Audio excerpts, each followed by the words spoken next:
बिस्मिल्लाहि मिनश्शैतानिर्रजीम बिस्मिल्लाहिर्रहमानिर्रहीम। अल्लाह के पाक नाम से शुरू करते हैं जो बड़ा मेहरबान और नहायत रहम करने वाला है। यूनिक ग्रुप ऑफ इंस्टीट्यूशन की तरफ से अज़ीज़ तलबा व तालिबात, ये ऑनलाइन लेक्चर्स आपकी तालीम और तरबियत के लिए आप तक प्रोवाइड किए जा रहे हैं और मैं प्रोफेसर राजा वाजिद अली। आप सब मुझसे स्टैटिस्टिक्स पढ़ते हैं और क्लास है हमारी फ़र्स्ट ईयर, और फर्स्ट ईयर में हम चैप्टर नंबर 7 कर रहे हैं। चैप्टर नंबर 7 में 37 क्वेश्चंस का बी पार्ट हमने करना है। इंशाअल्लाह आज हम 37 कंप्लीट करेंगे और हमारी कोशिश होगी कि 38 क्वेश्चन भी इसके साथ हो जाए।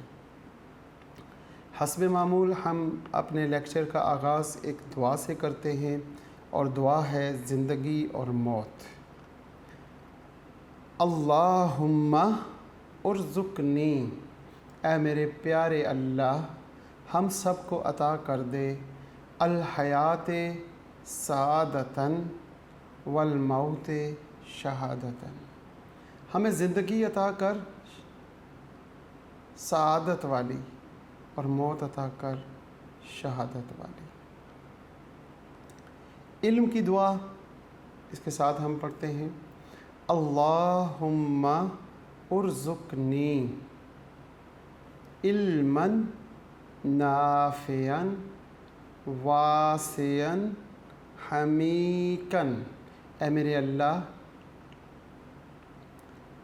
तो हमें अता कर दे इल्म, ऐसा इल्म जो नफ़े वाला हो, जो बहुत वसी हो और हमीकन गहराई वाला इल्म। आमीन। हम बात करते हैं क्वेश्चन नंबर 37 का बी पार्ट। क्वेश्चन नंबर 37 और उसका बी पार्ट। 3 मिसाइल्स जिनका हम नाम रख लेते हैं ए, बी और सी। 3 मिसाइल्स के बारे में कह रहा है। 3 missile I fired at a target, हमने 3 मिसाइल टारगेट की तरफ फायर्ड किए। The probability of hitting the target, a जो ए मिसाइल है उसके हिट करने की टारगेट, बी और सी, ए, बी और सी के हिट करने की टारगेट की जो प्रोबेबिलिटी है वो उसने दी हुई है जनाब 0.4, वेरी गुड, 0.4, 0.5, 0.6 ये है हिट करने की, और नॉट हिट द टारगेट जो हिट नहीं कर सका। अगर ए हिट ना करे तो 1 में से 0.04 माइनस कर दें, 0.6 आ जाएगा। बी के हिट ना करने की प्रोबेबिलिटी 0.05 और सी के हिट ना करने की प्रोबेबिलिटी 0.4 आ जाएगी। 1 में से 0.6 को जब आप माइनस करेंगे तो आपके पास 0.4 आ गई। हिट करने की और हिट ना करने की प्रोबेबिलिटीज़ आ गई। If the missiles are fired independently, हमने मिसाइल्स को इंडिपेंडेंटली फायर किया। What is the probability that at least 2 missile hit the target, आपने ये बताना है कि कम से कम 2 मिसाइल जो हैं वो टारगेट को हिट कर दें। इसकी क्या प्रोबेबिलिटी है?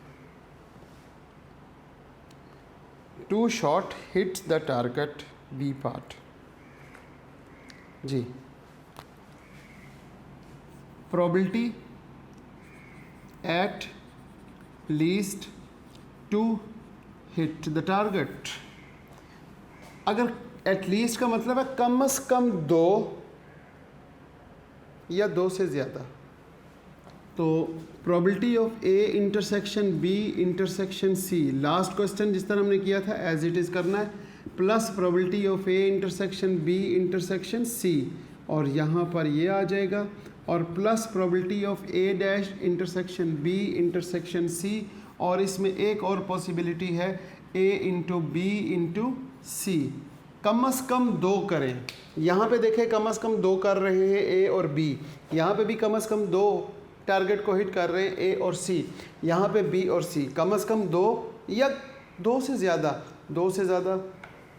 यानी कि 3 और हैं ही 3 तो 3 तक। इंडिपेंडेंट की वजह से ये इंटरसेक्शन जो है ये मल्टीप्लाई के इक्वल हो जाएगा, probability of A probability of B into probability of C dash plus probability of A into probability of B dash into probability of C plus probability of A dash into probability of B into probability of C. यहाँ पे plus probability of A into probability of B into probability of C. इनकी values put कर देते हैं जनाब। Values क्या हैं याद है आपको, क्वेश्चन में गिवन है। ए के हिट करने की प्रोबेबिलिटी हमारे पास 0.4 है into 0.5 into C dash 0.4 plus A 0.4 into B के ना करने की 0.5 और सी के करने की हिट टारगेट प्लस ए के हिट ना करने की 0.6 इंटू 0.5 इंटू 0.6। इसी तरह यहाँ पे 0.5 इंटू 0.4 है, फिर 0.5 है और फिर 0.6 है। 4, 5 और 6 इनको आपस में मल्टीप्लाई करेंगे। जब आप इनको मल्टीप्लाई करते हैं तो आपके पास 0.08 आ जाएगा, यहाँ पे 0.08 प्लस इन तीनों को जब आप मल्टीप्लाई करते हैं तो 0.12 आ जाएगा, 0.12 प्लस 0.18 इनको करते हैं प्लस, फिर लास्ट में जो है इन्हें आप आपस में प्लस करते हैं तो वो आपके पास फिर 0.12 आ जाएगा। इन चारों को जब आप प्लस करते हैं तो आपके पास आ जाएगा जनाब 0.5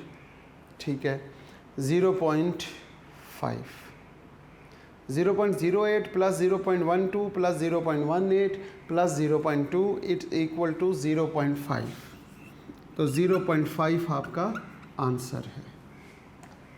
आसान सवाल है, अगर आपको समझ आ जाए तो इससे आसान कोई सवाल नहीं होगा। इसके साथ हम 37 का अभी हमने बी पार्ट किया है, अब हम सी पार्ट करेंगे 37 का C part. The probability of hitting the target 3 men A B and C, 3 आदमी हैं, 3/5 2/5 और 1/5। यहाँ पे इसकी बात है C, probability of A probability of B और प्रोबेबिलिटी ऑफ सी। यहाँ पर इनकी प्रोबेबिलिटी 2/5 नहीं 3/5 है, पहले रिस्पेक्टिवली है तो 3/5 पहले लिखा हुआ है, तो इसलिए यहाँ पे 3/5 2/5 और 1/5। और ये हिट करने की और not hit the target, probability of A 1 minus probability of A. यहाँ पे क्या लिखेंगे 1 माइनस 3/5, 5 में से 3 के 2/5। Probability of B not hit the target, 1 minus probability of B is equal to 1 minus 2/5, 5 minus 2 3/5। इसी तरह probability of C not hit the target, 1 minus probability of C is equal to क्या होगा जनाब 1 minus 1/5 और 5 minus 1 4/5 answer आ जाएगा। ये hit करने की और हिट ना करने की हमने खुद ही फाइंड कर ली। अब देखते हैं क्वेश्चन की जानिब। कहता है 2 शॉट हिट द टारगेट, तो ये तो बहुत आसान सवाल है। पहला पार्ट है जनाब, प्रोबेबिलिटी बताएं 2 shot hit the target, probability of A intersection B intersection C. यहाँ पर ए और बी हिट करे, सी ना करे, plus probability of A intersection B intersection C, A और C hit the target but not B. इसी तरीके से probability of A not hit the target, B and C ये दोनों हिट कर ले। तो ये है जनाब हिट द टारगेट, टारगेट को हिट करने की बात। जब हम बात करते हैं हिट द टारगेट तो यहाँ पर क्या होगा, probability of A into probability of B into probability of C dash. not hit the target. Probability of A into probability of B dash into probability of C plus probability of A dash into probability of B into probability of C. अब यहाँ पर आप क्या करेंगे, इनकी values put कर दें. इनकी वैल्यूज़ कहाँ से आएंगी, वो ऑलरेडी हमारे पास गिवन हैं. ए के हिट करने की 3/5 इंटू 2/5 इंटू 4/5, ये 4/5. आगे चलते हैं, प्लस 3/5 इंटू यहाँ पे ये 3/5 into C 1/5 plus A not hit the target 2/5 into B hit the target 2/5 into C hit the target 1/5.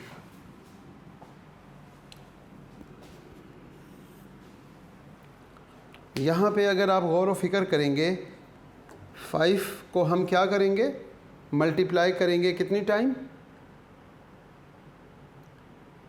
5 into 5 into 5.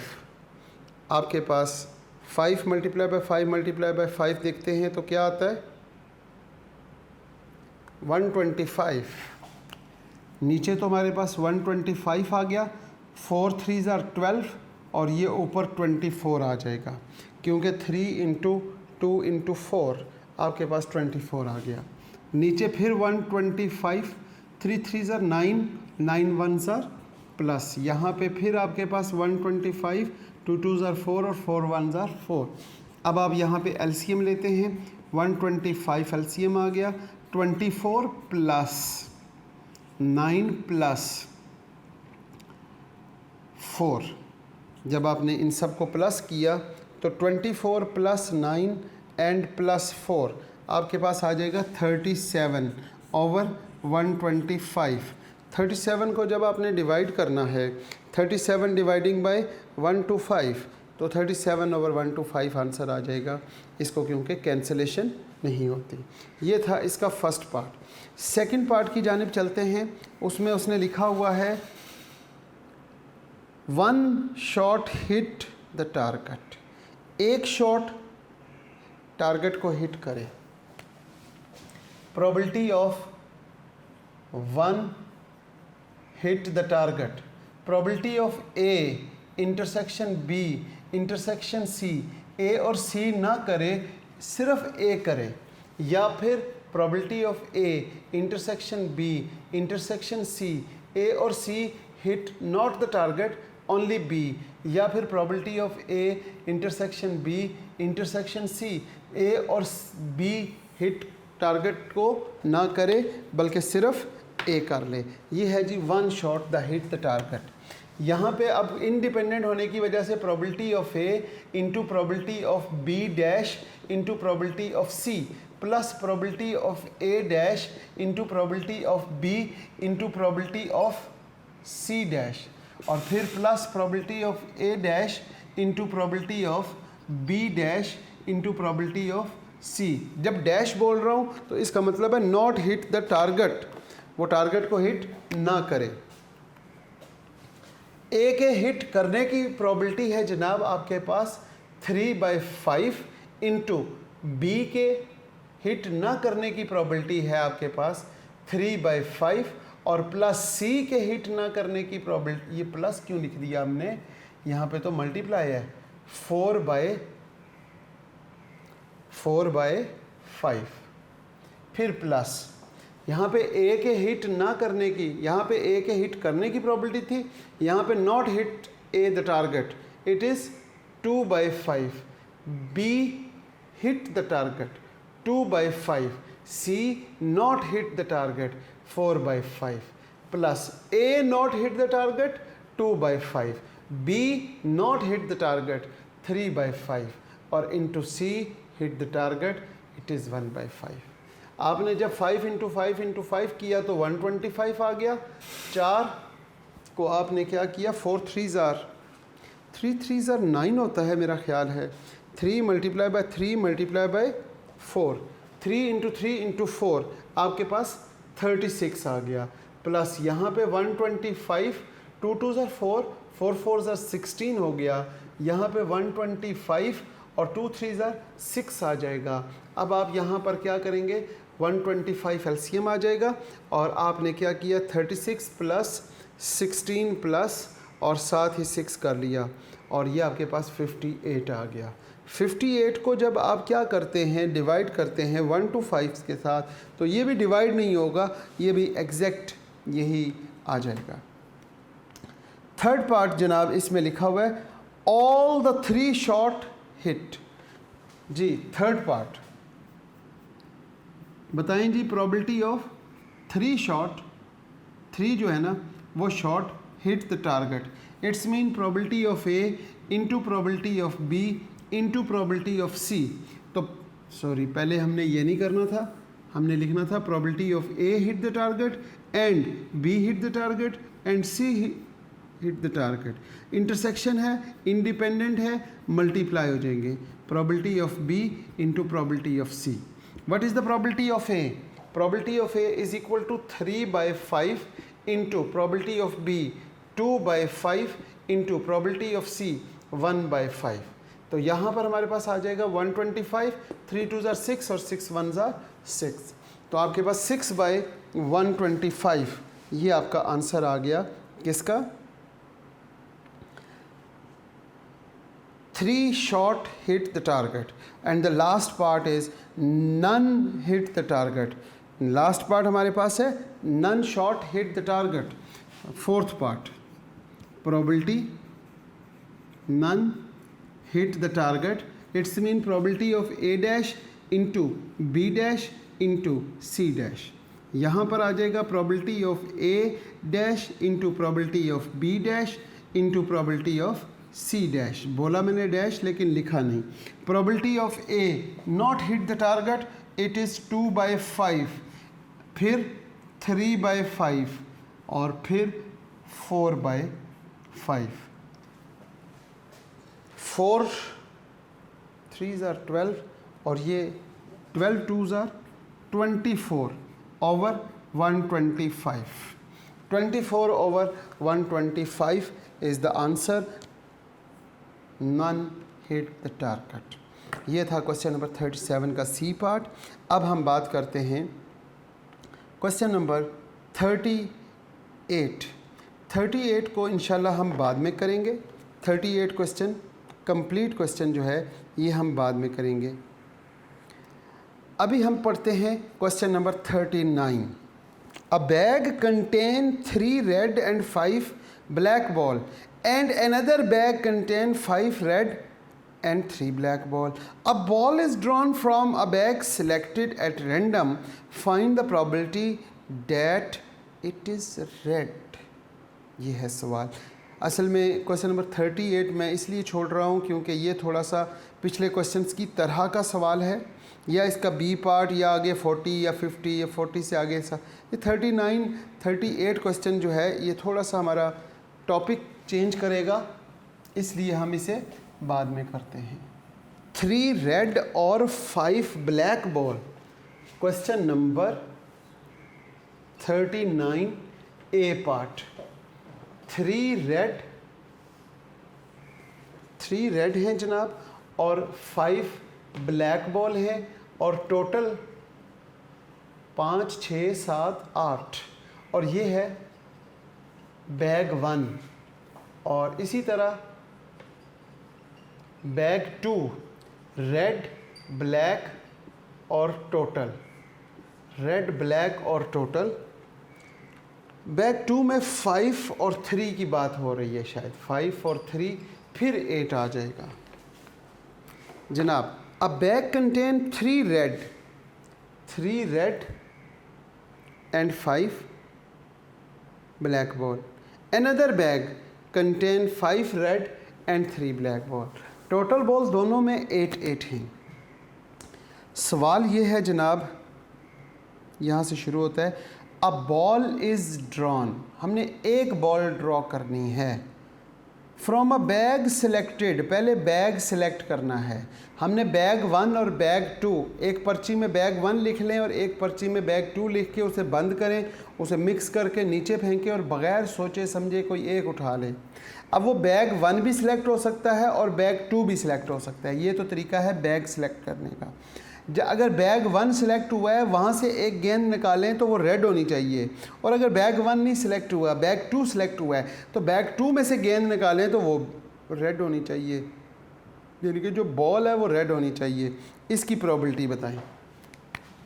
Probability of red ball, suppose करते हैं कि probability of BAG, bag 1 select हो जाए, फिर उसमें से फिर हमने गेंद निकालनी है तो वो रेड 1 कहलाएगी। या फिर ये हो सकता है प्रोबेबिलिटी ऑफ बैग 2 सिलेक्ट हो गया हो, तो फिर उसमें से जब हम सिलेक्ट करें एक बॉल तो वो रेड आए, तो डैट इज़ कॉल्ड रेड 2। हम यहाँ पे कहेंगे प्रोबेबिलिटी ऑफ बैग 1 के सिलेक्ट होने की इंटू प्रोबेबिलिटी ऑफ रेड 1। फिर हम लिखेंगे प्रोबेबिलिटी ऑफ बैग 2 सिलेक्ट होने की इंटू प्रोबेबिलिटी ऑफ रेड 2। अब मुझे बताएं प्रोबेबिलिटी ऑफ बैग 1 सिलेक्ट होने का क्या है।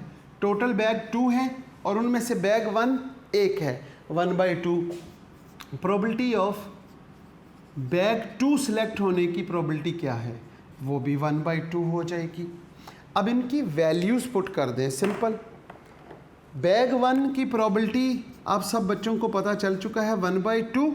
अब बैग 1 ये है, इसमें रेड बॉल सिलेक्ट होने की प्रोबेबिलिटी 3/8। ये पता नहीं मैं 8 कैसे लिख रहा हूँ, 8 प्लस बैग 2 के सिलेक्ट होने की प्रोबेबिलिटी 1/2 है, और यहाँ पर रेड 2 सिलेक्ट होने के लिए 5/8।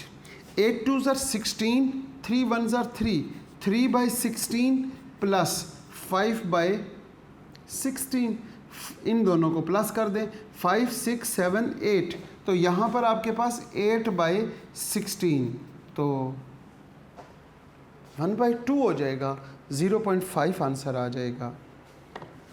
यहाँ पर हमने बात की जी,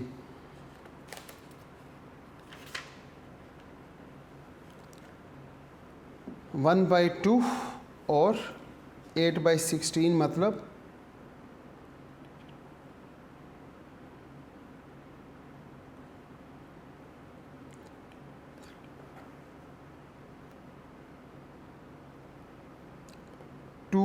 1/2।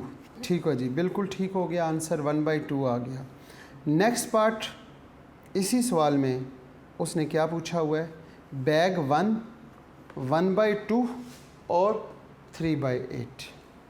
आंसर जो टोटल है वो आपके पास 3/16 प्लस 5/16 और 8/16 और आंसर इज़ 1/2। ये था क्वेश्चन नंबर 39 का ए पार्ट एग्जैक्टली।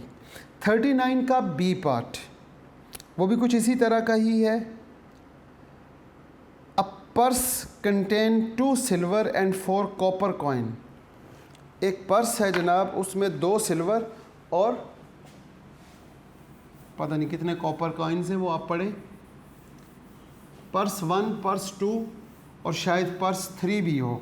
जैसे अभी हमने बैग 1 और बैग 2 की बात की है, अब बात करेंगे पर्स की। 3 बैग है मेरा ख्याल है जनाब। A purse contain 2 silver and silver, copper और टोटल। आप ये देखें जी, यहाँ पे purse 1, P for purse, S for silver. Purse 1 में 2 सिल्वर हैं एंड 4 कॉपर हैं। पर्स 2 में हमारे पास सिल्वर, कॉपर और टोटल की बात करते हैं। पर्स 2 में कितने सिल्वर हैं जनाब? Second purse contain 4 silver and 3 copper coins. If a coin is selected at random, अगर हम कॉइन सिलेक्ट करें एट रैंडम तो क्या होगा? From the one purse what is the probability that it is a silver? Number 1 probability बताएं silver coin आने की। तो पहले कहेंगे probability of purse 1 intersection S1, या फिर हम कहेंगे probability of purse 2 intersection S2। यहाँ पे बताएं जी प्रोबेबिलिटी ऑफ पर्स 1 की क्या होगी 1/2, प्रोबेबिलिटी ऑफ पर्स 2 की वो भी हमारे पास 1/2। यहाँ पर इंडिपेंडेंट होने की वजह से हम लिखेंगे probability of purse 1 into probability of silver 1 plus probability of purse 2 into probability of silver 2। Purse 1 की प्रोबेबिलिटी 1/2 है और सिल्वर 1 आने की 4, 5, 6, ये 6 है, 4, 5, 6, 7 और ये आपके पास 7 है। तो सिल्वर 1 आने की प्रोबेबिलिटी है 2/6 plus 1/2 is the probability of purse 2 and silver 2 वो है 4/7। 4/7। अब हम देखते हैं जनाब यहाँ से क्या आंसर आता है और यहाँ से क्या आता है। यहाँ से देखें तो ये 2 से कैंसिल हो जाएगा, यहाँ से तो सिर्फ 1/6 बचा, यहाँ से 2 इससे कैंसिल हुआ तो यहाँ पे 2/7 आ जाएगा। यहाँ पे 6 7 एलसीएम ले लें या इन दोनों को प्लस कर लें, 1/6 प्लस 2/7 आंसर क्या आता है 19/42, क्योंकि 42 तो एलसीएम आ जाएगा, इधर 7 प्लस 6 2 12 आ जाएगा, 7 8 9 19/42 आंसर आपके पास। इसका सेकंड पार्ट है जनाब, वो क्या कहता है, वो कहता है what is the probability of copper, double P copper coin है, what is the probability of copper coins. तो probability of purse 1 into probability of purse 1 and copper 1 plus probability of purse 2 in and copper 2। यहाँ पर भी as it is लिखेंगे probability of purse 1 into probability of copper 1 plus probability of purse 2 into probability of copper 2। Purse 1 की probability है जनाब 1/2 into copper 1 4/6 plus 1/2 is the probability of purse 2 and copper 2, it is 3/7। 2 से ये cancel हो गया जनाब, तो हमारे पास 2/6 आ गया, प्लस ये जब मल्टीप्लाई करेंगे 3/14 आ गया। अब जब 2/6 और 2/6 मतलब 1/3 हो गया और दूसरी तरफ 3/14 है, इसको जब प्लस करते हैं तो आंसर आता है 23/42। हमारे पास आंसर क्या आएगा 23/42 और यही आपका आंसर है। ये था क्वेश्चन नंबर 39 का ए पार्ट और 39 का बी पार्ट। अब हम बात करते हैं क्वेश्चन नंबर 40 की। क्वेश्चन नंबर 40 जनाब और उसका ए पार्ट, क्वेश्चन नंबर 40 और उसका A part. 1 purse contain and second purse and third purse. जी यहाँ पे 3 पर्स दिए हुए हैं और उनमें कुछ मेटल्स मौजूद हैं और उसको कैसे सॉल्व करेंगे वो बिल्कुल इसी तरह सॉल्व होगा जैसे अभी हमने क्वेश्चन सॉल्व किए हैं। पर्स थोड़ा सा चेंज करते हैं अपना स्टाइल।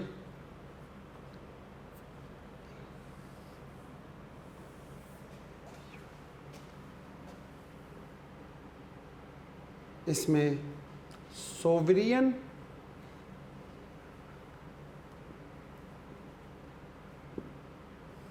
और दूसरी जो मेटल की है वो है शीलिंग। पर्स 1 में आपके पास 1 और 3 की रेशो है।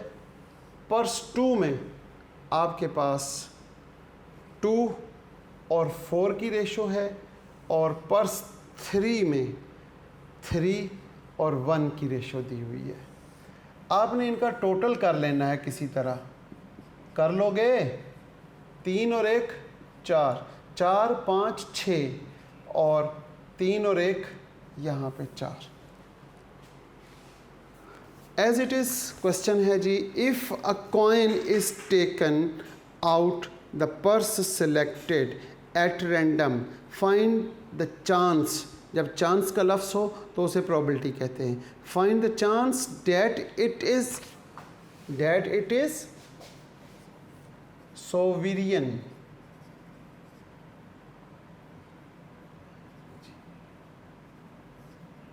Probability of purse 1 intersection S1 plus probability of purse 2 intersection S2 plus probability of purse 3 intersection S3। यहाँ पे लिखेंगे probability of purse 1 into probability of S1 plus probability of purse 2 into probability of S2 plus probability of P3 purse 3 into S3 ji. 1/3 is the probability of each purse, क्योंकि probability of purse 1 by total 3, probability of purse 2 1 total 3, probability of purse 3 1 total 3। यहाँ पे हमारे पास आ जाएगा 1/3 into यहाँ पे 1/4 plus 1/3 into 2/6 plus 1/3 into 3/4। यहाँ पे 1 और 1 है, 1/4 3s are 12। यहाँ पे 3 से ये कैंसिल हो गया, नहीं 3 से नहीं कैंसिल होगा, 3 तो वैसे ही रहेगा। 2 से इसको कैंसिल करेंगे तो 1/9, ये 3 से कैंसिल हो गया, 1/4। लिहाजा आपके पास आ गया क्या, ज़रा गौर व फिक्र करें तो बिल्कुल ठीक है जनाब। हमारे पास आंसर में 1/12,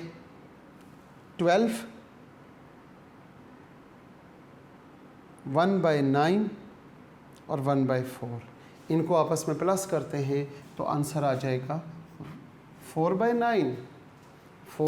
वैसे तो मेरे पास जो कैलकुलेशन है वो है 4/9 की, लेकिन आप ख़ुद भी कोशिश किया करें कि इनको कैलकुलेट कर लिया करें। ये कोई मुश्किल काम तो नहीं है ना।